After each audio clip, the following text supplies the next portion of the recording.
About 22 years ago, I lived in a small town called Wednesbury in the Black Country, and I'd just been on a course, and part of that course, the person in charge of it started talking about how if you spot something out the corner of the eye, you should follow it and see where it goes. And I just thought, really? Anyway, the next day I was in Wednesbury town centre going to the bank, pulled up outside. It was dark, it was windy, it was cold, sheeting down with rain. Yes, I said sheeting. And across the road, out the corner of my eye, I noticed an old second-hand bookshop. Never noticed it before. And in the window was a big white square in the window.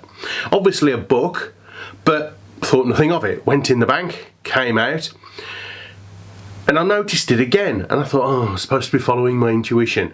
So there was me, collar up against the cold and the rain, running across this road, getting soaked to the skin. And in this window was a virtually untouched hardback large print edition of a book that I'd been looking for months. Wow. So I went inside, bought it, came out going, okay. But as I was walking out the corner of my eye, I noticed something. I went, oh, here we go again. Now, imagine a second-hand bookshop, floor to ceiling, wall-to-wall books on shelves, a myriad of coloured book spines on the bookshelves, and down, right on the bottom shelf, are a couple of books like that. Now, they're old, they're tatty, they're obviously really old books, and they're books called Days with the Composers, or Days with the Great Composers. They were antique books.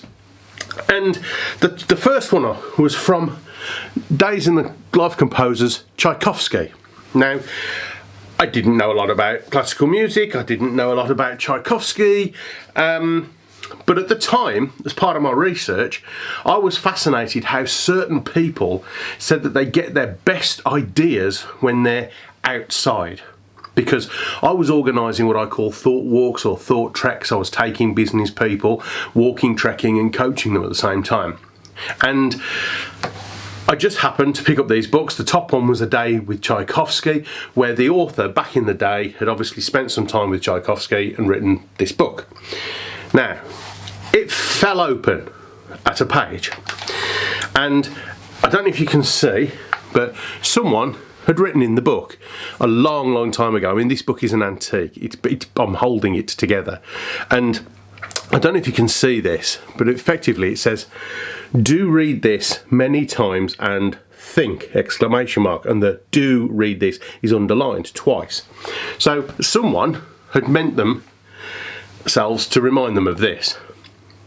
Bearing in mind what I was looking for at the time, bearing in mind that this was just purely following a little glint out the corner of my eye, and this is what it says in the page. The mysterious and elusive method of clairaudience by which a great composer becomes the percipient and recipient of beautiful combinations or progressions of sound transcends all other human experience.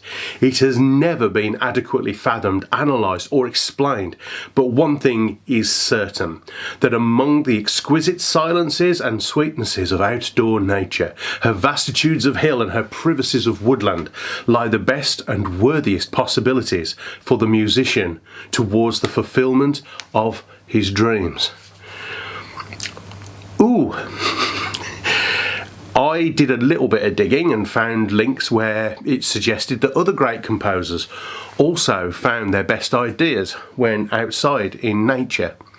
Some of the top achievers I've interviewed, without me asking, have expressed similar. So, maybe you've got a problem. Maybe you're mulling something over. Maybe you're torn between doing option A or option B on something, personally or professionally. Consider one of two things. Either you just get out, go for a walk, go and sit on a beach with a flask of coffee, tartan travelling rug or a bottle of Chardonnay. Go and shout at some sheep, and don't shout at sheep, you'll get arrested. But just go and sit, take some time, but be outside, go for a walk, go and walk in the surf, and contemplate the decision. Or better still, go with someone who's a coach or a mentor, someone experienced and extracting information from you so that you can make a better informed decision. For there lie the best opportunities, because they're inside of you already. Start following that little glint out the corner of your eye. See where it takes you. Thanks for watching. Please subscribe and hit the notification bell for more videos. Then click the TV to watch the next video. Oh, and don't forget to visit our website at davidhyner.com to claim your free audiobook. Until the next time, go Rhino. Having it.